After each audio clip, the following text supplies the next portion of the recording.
Majlis perhimpunan akan bermula sebentar lagi. Semua murid dikehendaki bersedia di tempat masing-masing. Diulangi, semua murid dikehendaki bersedia di tempat masing-masing.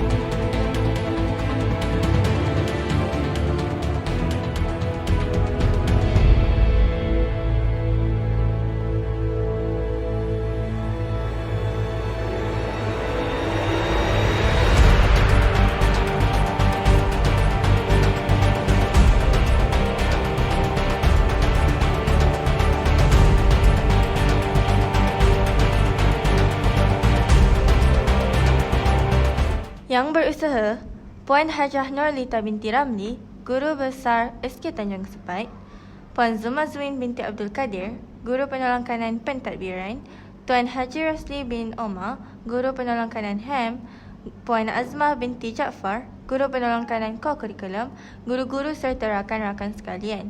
Assalamualaikum warahmatullahi wabarakatuh dan salam sejahtera. Untuk memberkati majlis perhimpunan pagi ini, majlis menjemput saudara Muhammad Syafiq Iqmal untuk membacakan doa. Dipersilakan.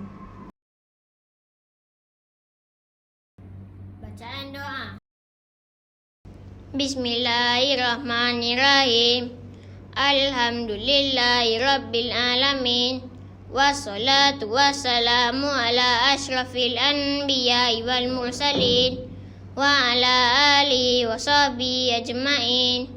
Allahumma nawwir qulubana binuri hidayatik kama nawwartal arda binuri syamsika abadan abada birahmatika ya arhamar rahimin. Ya Allah, ampunilah dosa-dosa kami, dosa kedua ibu bapa kami, dosa guru-guru kami, serta seluruh muslimin dan muslimat dengan rahmat-Mu ya Allah. Wahai Tuhan yang Maha Pengasih, Rabbana atina fid dunya hasanah wa fil akhirati hasanah wa qina azabannar. Wa sallallahu ala sayyidina Muhammad wa ala alihi wa sahbihi wa sallam. Walhamdulillahi rabbil alamin. Amin. Seterusnya, bagi menanamkan semangat cinta akan negara, dijemput kepada semua guru dan murid untuk berdiri tegak bagi menyanyikan lagu Negaraku, lagu Negeri Selangor dan lagu sekolah.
Sekolah Tanjung Sepak berazam belajar bagi menimba ilmu.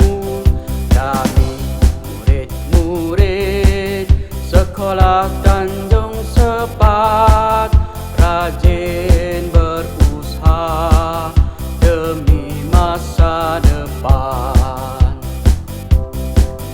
Ilmu menjamin dikala kami dewasa untuk negara, bangsa juga agama.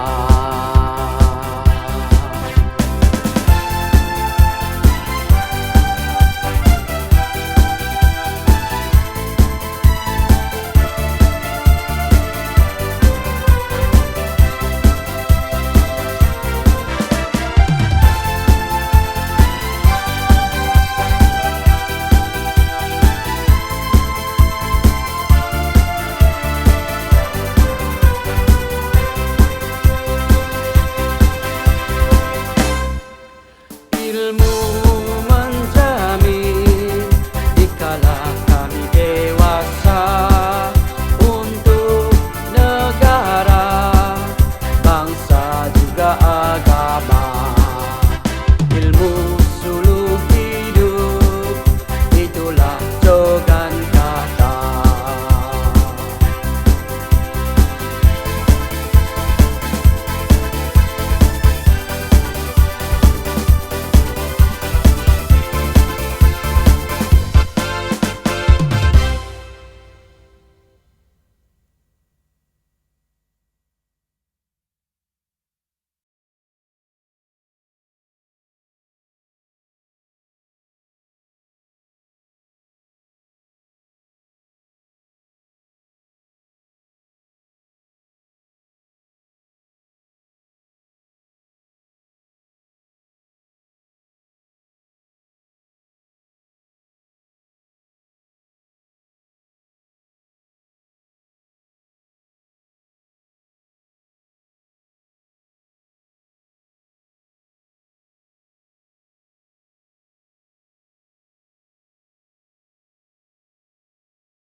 Majlis diteruskan lagi dengan bacaan Ikrar Rukun Negara dan Ikrar Sekolah oleh Saudara Muhammad Ishraf Hafi. Dipersilakan.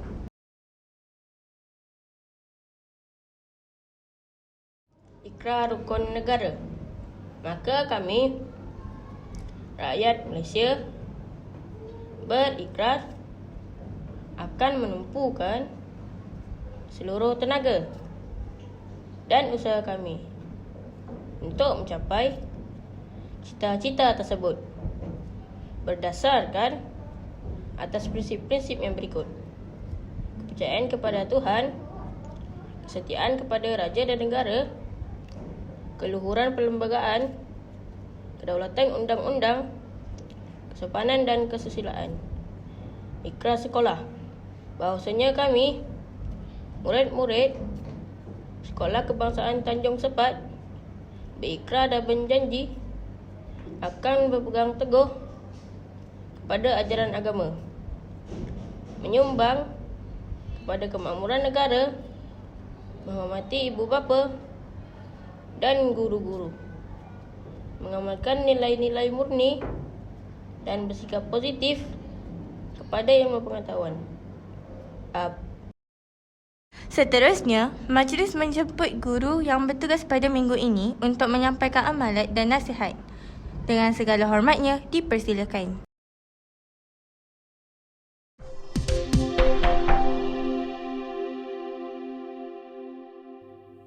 Assalamualaikum dan salam sejahtera. Yang berusaha Puan Hajah Nurlita binti Ramli, Guru Besar SK Tanjung Sepat. Yang dihormati Puan Zumazwin binti Kadir, Guru Penolong Kanan Pentadbiran SK Tanjung Sepat. Yang dihormati Tuan Haji Rozli bin Haji Umar, Guru Penolong Kanan Hal Ehwal Murid. Puan Azma binti Jaafar, penolong kanan co-curriculum. Barisan guru-guru dan juga murid-murid SK Tanjung Sepat. Bersua kita pada minggu ini, minggu yang ke-46. Guru yang bertugas pada minggu ini ialah Encik Nur Asri bin Sulaiman, Encik Muhammad Suhal bin Abdul Rahim, Puan Nur Atika binti Muhammad Asbullah, Puan Hajar Rozita binti Amrun, Encik Abdul Rafa bin Talib dan saya sendiri, Cikgu Aslinda binti Abdullah. Pada minggu ini, topik ataupun tajuk ataupun nilai yang akan dibicarakan ialah menepati masa. Menepati masa bermaksud melakukan sesuatu kerja pada waktu yang telah ditetapkan. Okay, sebagai seorang pelajar, kita perlu menghargai masa kerana masa itu emas. Emas itu sangat berharga kepada seseorang. Harga emas itu sangat mahal. Sikap suka menepati masa ini akan mendisiplinkan diri sendiri. Okay, mendisiplinkan diri seseorang. Murid ataupun seorang guru ataupun seorang pekerja perlu sentiasa menepati masa untuk hadir ke sekolah, datang ke tempat kerja dan akan disenangi oleh guru ataupun guru besar. Sebagai seorang murid, okay, kita perlu menepati masa. Sebagai contoh, yang pertama, kita boleh lihat hadir ke sekolah pada pukul 7.20 atau sebelum pukul 7.30. Okay. Jika kamu lambat, kamu akan perlu menulis nama dan nama itu akan dimasukkan ke dalam dalam simpanan sekolah mengatakan murid yang lewat pada hari tersebut. Okay, yang kedua, hadir pada aktiviti co-curriculum. Okay, sekarang aktiviti co-curriculum tak ada, tapi kita ada membuatnya di dalam secara online sebelum ni. Okay, jadi pukul berapa yang telah ditetapkan. Jadi kamu semua perlulah mengikuti secara online. Okay, jadi awak sebagai seorang murid perlulah menepati masa yang telah ditetapkan. Okay, seterusnya sebagai contoh, kamu perlu menyiapkan tugasan, perkara yang biasa, menyiapkan tugasan yang telah diberikan di dalam kelas. Okay? Jadi guru dah amanahkan pada awak untuk membuat tugasan pada hari ini dan siapkan hari ini dan kamu perlu siapkan.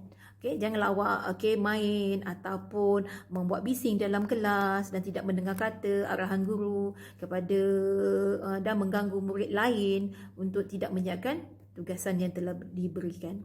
Okay, sebagai contoh, cikgu ada memberikan tugasan, contohnya menyertai pertandingan-pertandingan yang telah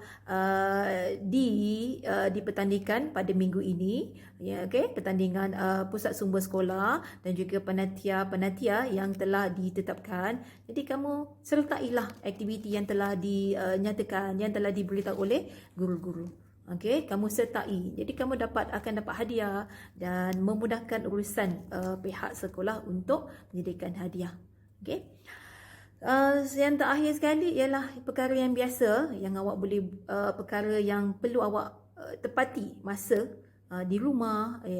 Antaranya yang bagi murid Islam ialah menunaikan solat pada awal waktu. Ia sangat mendisiplinkan murid kita, pelajar-pelajar Islam untuk mendekatkan kita dengan Allah. Jadi kita akan rasa tenang, kita akan rasa dipermudahkan segala urusan di dunia dan di akhirat. Sebenarnya aktiviti menempati masa ini banyak kebaikannya. Jika kita tak menempati masa pun akan menyebabkan kesannya. Saya akan maklumkan kesan jika menepati masa. Yang pertama, akan menggembirakan hati kita sendiri dan juga orang lain kerana tidak menyusahkan pihak lain. Jika kamu tidak menyiapkan tugasan, cikgu akan marah, cikgu akan menegur kamu dalam kelas, kamu akan rasa malu dan sebagainya. Jadi kamu akan menggembirakan orang sekeliling kamu. Seterusnya, kita akan menjadi seorang yang lebih berjaya. Kerana boleh melakukan aktiviti yang lebih berfaedah. Bila kamu dah siapkan sesuatu kerja, kamu boleh buat kerja yang lain. Jadi kamu tidak mengganggu sepatutnya waktu bahasa Melayu. Awak siapkan kerja awak bahasa Melayu pada waktu bahasa Melayu. Tapi kamu nak buat kerja cikgu matematik pada waktu cikgu bahasa Melayu. Itu akan menyebabkan cikgu akan marah pada kamu. Jadi kamu akan kamu bijak menguruskan masa.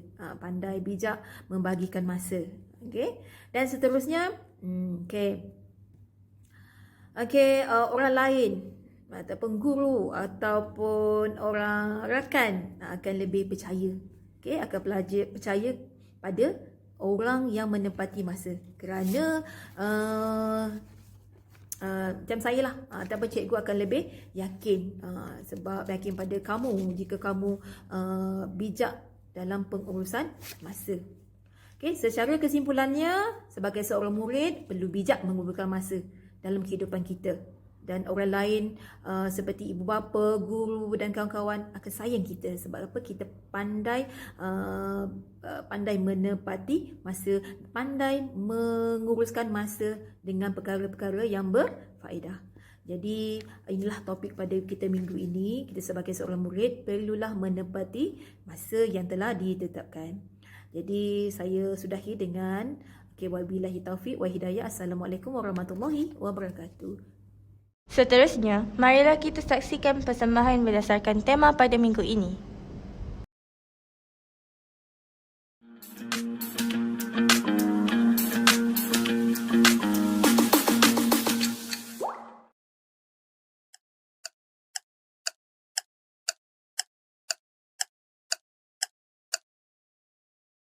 Ini Wan.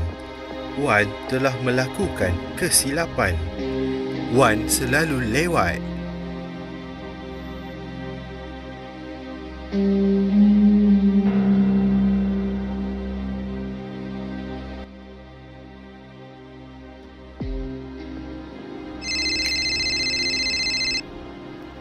Hello. Bila kau nak datang ni? Nantilah lagi 10 minit aku datang. Lagi 10 minit kau tak datang, kami balik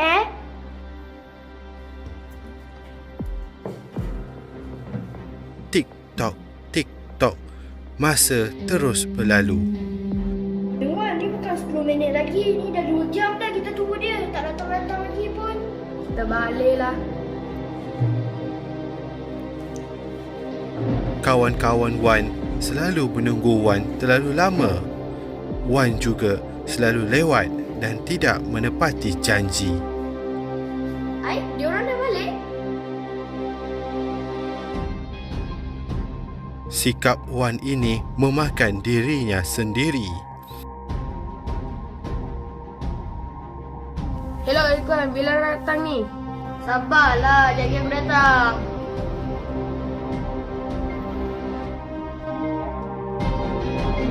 Oleh kerana Wan tidak tepati masa, kawan Wan dalam bahaya.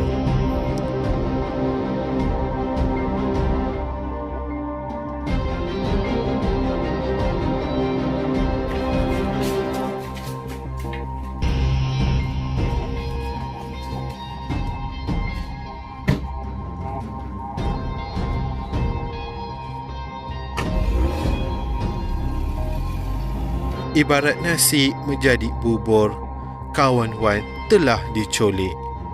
Aduhai Wan.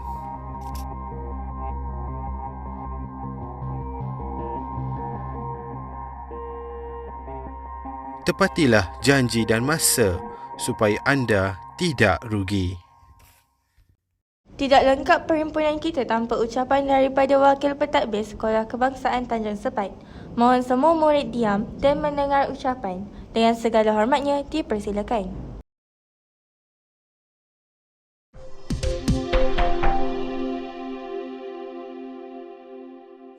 Bismillahirrahmanirrahim. Terima kasih pengurusi majlis. Assalamualaikum warahmatullahi wabarakatuh. Salam sejahtera. Yang berusaha, Tuan Guru Besar Puan Hajah Nolita binti Ramli. Yang dihormati penolong kanan hal ehwal murid Tuan Haji Rozli bin Haji Omar, penolong kanan ko-kurikulum Puan Azmah binti Jaafar. Yang dikasihi guru-guru serta murid-murid sekalian. Baiklah, hari ini tibalah giliran saya untuk menyampaikan sedikit ucapan bagi pihak pentadbir lah. Ya, apa yang ingin saya sampaikan pada pagi ini ialah tentang KPM Perkasaku. Apa sebenarnya KPM Perkasaku ini?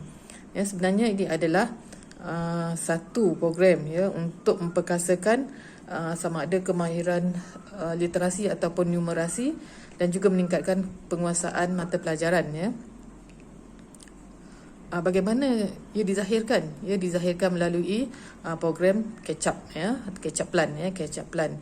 Catch up plan ni kita sedang jalankanlah dalam fasa 2 sekarang ya. Fasa 1 telah bermula pada tahun lepas, iaitu pada bulan November hingga Disember lah ya. Yang sekarang ni masuk fasa kedua, iaitu bermula pada Januari sampailah ke bulan Mac ya.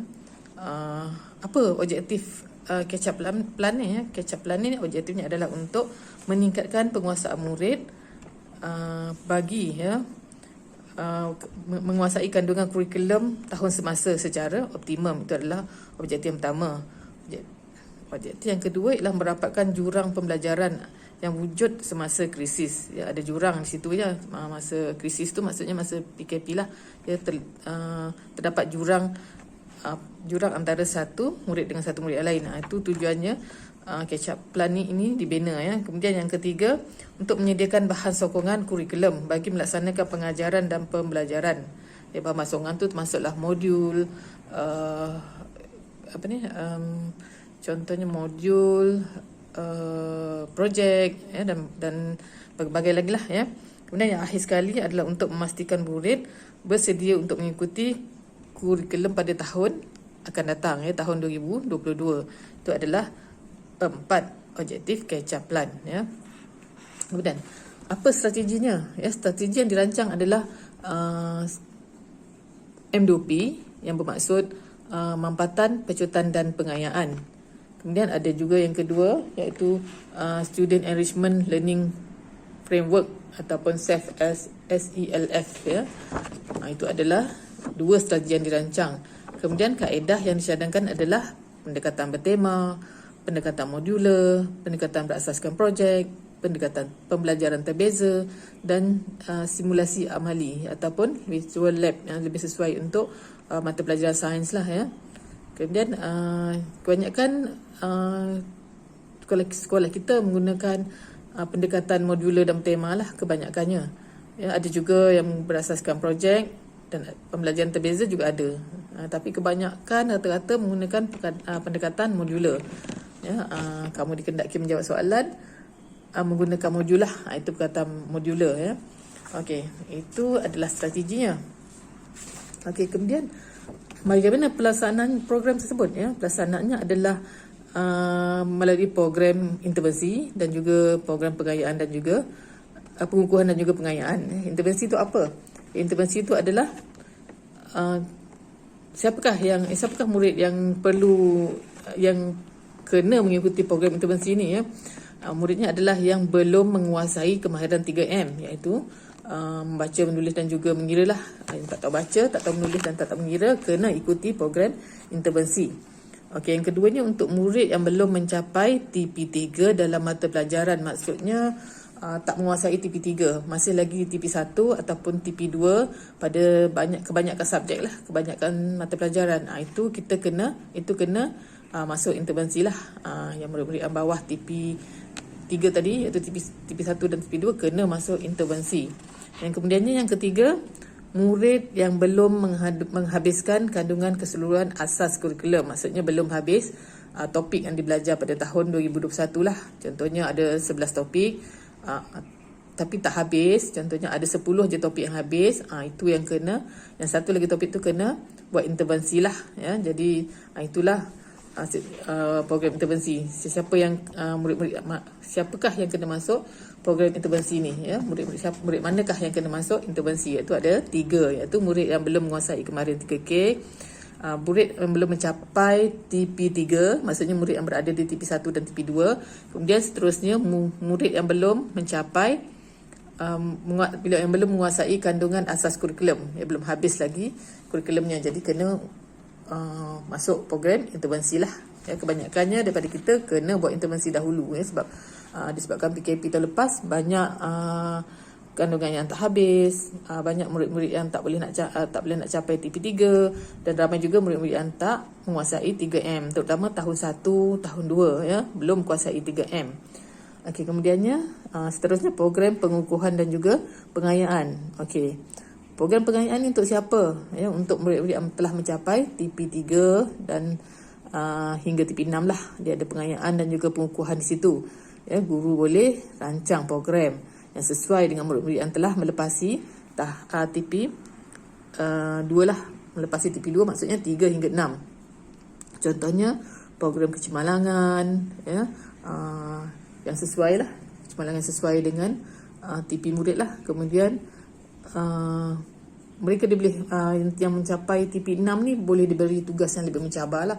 Contoh suruh dia minta murid yang dapat TP 6 tadi mempersembahkan sesuatu projek, contohnya macam tu, menyampaikan syarahan, simulasi dalam kelas mengajar kawan-kawan lain. Itu contoh untuk murid-murid yang telah mencapai TP 6. Okey, itu sahaja yang saya nak sampaikan. Saya harap semua faham apa itu catch up plan. Catch up plan adalah untuk menyelesaikan kurikulum yang tidak habis, untuk